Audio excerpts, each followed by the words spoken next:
All right, what is going on, people? It is good to have you back on board. Another episode of Unfiltered coming your way right here, right now. This one officially will go down in the books. This is episode number 322. On your scorecards, you can get involved 24/7, 365. It is easy. Apple, Spotify, everywhere you get your podcasts, YouTube as well. If you're on YouTube, just search Unfiltered with Casey Stern. You can also get us on all the socials. Hit me up at Casey Stern, X or Twitter. You can get me over on Instagram, Unfiltered with Casey Stern, Facebook, Casey Stern. However you want to, you can, as we roll here in another episode of Unfiltered. And thank you for being on board. A ton to get to here on this show. We'll bounce around Major League Baseball as we hit the home stretch last couple of weeks. 12, 13 games left for pretty much all of the particulars and contenders and pretenders alike. And we'll also hit the NFL. Week 2 outside of Monday Night Football as I do this. Pretty much in the books, and we'll focus on quarterbacks and some of the performances through the first couple of weeks of the NFL season. You can always perform and jump on board. Comment on the YouTube side, and I'll hit you back and get right to you. And you can do the same anytime on Twitter, X at Casey Stern. Happy to be with you and to communicate. So let's do so about some baseball. Let's start with the Mets. Pete Alonso's home run last year in the wild card series against the Brewers in Game 3. Clearly, obviously, on the brink against Devin Williams. And now what? Everybody else has homered off him since then, but the big homers saved the season, and the Mets went on their way. They beat Philadelphia. You know the drill by now. Get to the NLCS, losing 6 games against the Dodgers. Well, this year, another home run from Pete Alonso seemingly saves the season. This one not down to the last out and the last strike, but it could have been, and it might as well have been. 8 losses deep. Facing 9 in a row, which have been in the longest losing streak since 2004, where they lost 11 in a row. Last time they lost as many as 8 was in 2018. He hits the big home run. They avoid the 9-game losing skid. They get a day off before this big Padres series, which affects both particulars certainly, because remember, San Diego, if you're a fan of the Pods, not just battling now in that wild card positioning where they are second in that 2-hole, but they're only 2.5 out of the National League Western Division. That Alonso homer, huge. Deep breath for the Mets is real and spectacular, to quote Seinfeld. However, not spectacular, the pitching. Yeah, the hitting has hit the doldrums over the last couple of weeks outside of Juan Soto. That's a big thing.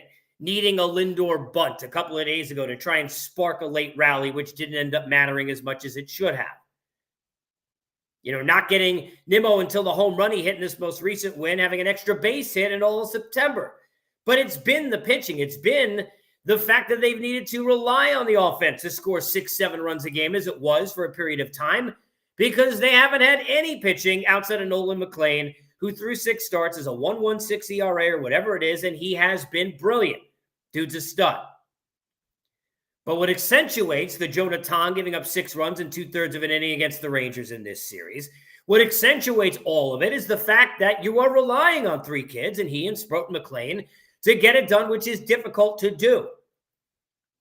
Clay Holmes will open this series, but we don't know. Will Minaya piggyback? Will he get a start? Does Tom get another start? Do we see a revisiting of Senga? How does the rotation work out? Forget about in the postseason. Everybody talking about, even I was, a week or 2 ago, when the lead was 5.5, about how they'd set up game 1 and game 2 and game 3. Now, all hands on deck. And by the way, you can't trust anyone in the bullpen either if you're a Met fan. So what the heck are they going to do? Do they deserve to make the postseason? No. Are they good enough to make the postseason in this landscape? Yeah. All right, can you make an argument they're a better team than the Giants and the Reds and the Cardinals and the Diamondbacks? They should be. They haven't been since the middle of June, but they can be in a 12-day stretch, and they should be. Now, the Giants in this mix, Buster Posey pushing the chips in. Bryce Eldridge, their number 1 prospect, 13th prospect overall in Major League Baseball. Hulking 6'7" first baseman, left-handed hitter. He will come up. He's been called up, and they will take their shot. They'll try and get their infusion of energy, like Drew Gilbert, speaking of the Mets, and that trade has given them, like the Mets have gotten from McLean and Sproat and Tong, and get it in their form with Dominic Smith, former Met, now out for the rest of at least the regular season with an injury. Now they'll get Eldridge, and he'll get a chance to play and to make an impact on the Giants, who clearly, it seems, can't pitch enough. But the lineup needed a bolt and a jolt, and now it will possibly get it from some youth. The Dodgers, for all that they can't do, Let's talk about what they can. That's pitch. Blake Snell going as I speak tonight. Glasnow off the last performance. Yamamoto near no-hit bid, which should have been at least an easy win against the Orioles less than a week ago. What was the problem? The bullpen. And that has been a major problem for the Dodgers. When they get leads, can they hold them? The inefficiency of the offense. Because even with the names, you look at the back of the baseball card, and the Dodgers should have no issue. But the thing that is frustrating if you're an LA fan is just how good they should be and how good they're capable of being and how inconsistent they truly are. And that was the story of Aaron Nola most of the year. But some real signs in the Mets start and in his most recent one about the stuff, the ability to spot the breaking ball, the way we know he does so well with that hook when he's effective. And it all is set up by his efficiency with the fastball and his accuracy. And it's been way better getting ahead in counts, doing the things Nola needs to do. They need him in the rotation because when you're going in with just 3 lefties, and we know what Ranger Suarez has been in the postseason, Ranger Suarez is a dude in the postseason. We've seen him 3-4 innings out of the bullpen, dominant. We've seen him starting, deciding game 5s and 7s and be dominant. We know how good he is. But what are you getting out of Christian Sanchez in those spots? Do you really trust Jesus Luzardo in those spots? Because I don't. To have Nola going to be important. We know what Duran has done. And even with the lack of Alvarado down in that pen, think about it. If you don't need to start Luzardo and you could use the other 3 and Nola as a right-hander, maybe Luzardo becomes a lefty you could use earlier in the game out of the bullpen. But Rob Thompson has a lot of choices and decisions to make, even without Zach Wheeler on the team. Excuse me, the Phillies clearly are a team and a force to be reckoned with. Outskirts of town in the National League, the Cincinnati Reds coming up being swept by the A's. Terry Francona having a meeting, a team meeting, and that's not something I know, and covering him when he was with Boston, and I was there. He is not a team meeting guy, but he had one. Now we'll see what happens because they're going to St. Louis in a series where they've got to win. And look, the Cardinals are still in this too, and the Diamondbacks, because the Mets have brought everybody back to the dance. American League, they're dancing in the West. The Rangers, fresh off 2 out of 3 against the Mets, go to Houston to play 3 in a big series. And Bruce Bochy has the little rascals and engines that could with these Rangers. No Eovaldi, no Seager, no Semien, right in the mix. With opportunity knocking at the door. And it's knocking at the door right now in New York for Jose Caminero at shortstop because Anthony Volpe may be back and healthy, but he off the reservation. 19 errors, 661 OPS. We know all the things that have gone wrong. And clearly it seems like that ship has sailed and sunk like the Titanic. But now you got Jazz Chisholm, he of the 30-30, and congratulations, saying that the Yankees are the best team in baseball. Are they the best team in baseball? Well, not if they don't get more pitching and pitching depth. Will Warren give up 6 runs in that finale against the Red Sox. He's pitched 30 starts this year. The only one outside of, really the front end of that staff that has been able to do that, out of Fried and out of Rodon. They need him to be better. They need these kids to help back up at the back of that rotation and give them good performances. And they need to trust the bullpen. So there is a lot going on. Speaking of which, now the trust may be back for Aroldis Chapman and for Alex Cora, and company, as after a couple of iffy outings for the All-Star in the year he's had, he returned to being the older Aroldis Chapman he can't trust, but was able to close it out in the finale against the Yankees. Dogs and cats living together, mass baseball hysteria. A lot more Unfiltered coming up in the next couple weeks and all of that. But chime in, Twitter at Casey Stern. Let me know. Comments on the YouTube channel. Let's get to the National Football League. Joe Burrow. Feel for this guy. We always talk about Mahomes. We talk about Lamar Jackson. We talk about Josh Allen. And there's a 4th guy. It's your Mount Rushmore of current. There's a 4th guy. And it's Joe Burrow, even though he never gets the credit for that. And we know about the start they had of the year last year. Well, now the Bengals start 2-0, and Burrow not going to be there for 3 months with the turf toe and the surgery and whatnot. That is a tough hit for the Bengals. Maybe not as tough for the Vikings here. J.J. McCarthy will be out with an ankle injury next 2, 3, 4 weeks. Whatever it's going to be, we'll see. Timetable TBD. But here's what's not. For all the perseverance in the opening week and everything he did on national TV and the comeback and the fact that Jefferson and everybody believed in him, and he had the big 4th quarter. And look, I like J.J. McCarthy, a lot of moxie. You watch him play at Michigan, and you feel like he's certainly a winner.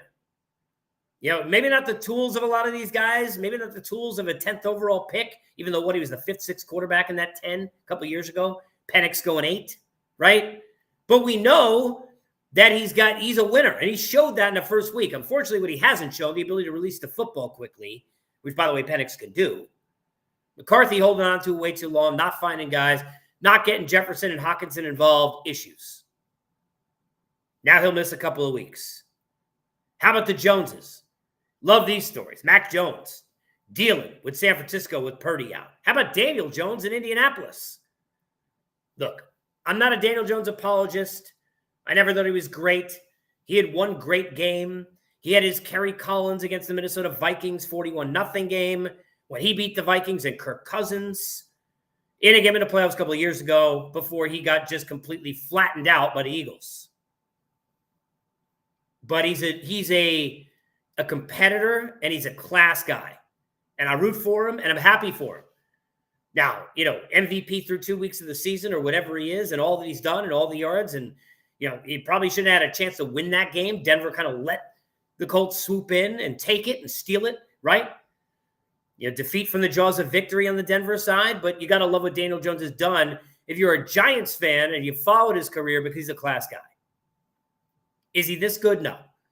Is he as bad as he's looked at times? No. If you protect him with an actual offensive line and you leave him opportunities where he could choose whether anyone wants to run, he doesn't have to go through progressions that fast, think as quickly, then yes, he can do a decent enough job. But I think warts will be shown. Speaking of the Giants, all the warts were about how they were handling Jackson Dart, not even letting him take an interview after the first week, because you know what all the questions are going to be. No, they can't do that. They shouldn't have done that. But you know what the questions are going to be? They're all going to be about whether or not Dart thinks he should start, or is he ready to play, or they're trying to create all the controversy. Russell Wilson throws for 450 yards and then turns back into a pumpkin after midnight with the pick at the end that cost them. You get them at all the long field goals you want. Giants should have won that football game. Soft defense from Bowen. I'm focusing on quarterbacks, so stay away from that. It is what it is. But Wilson performed well. And now, it buys you some time. It buys you time if you're Brian Daboll to not have to hear about Dart at least for a week or two.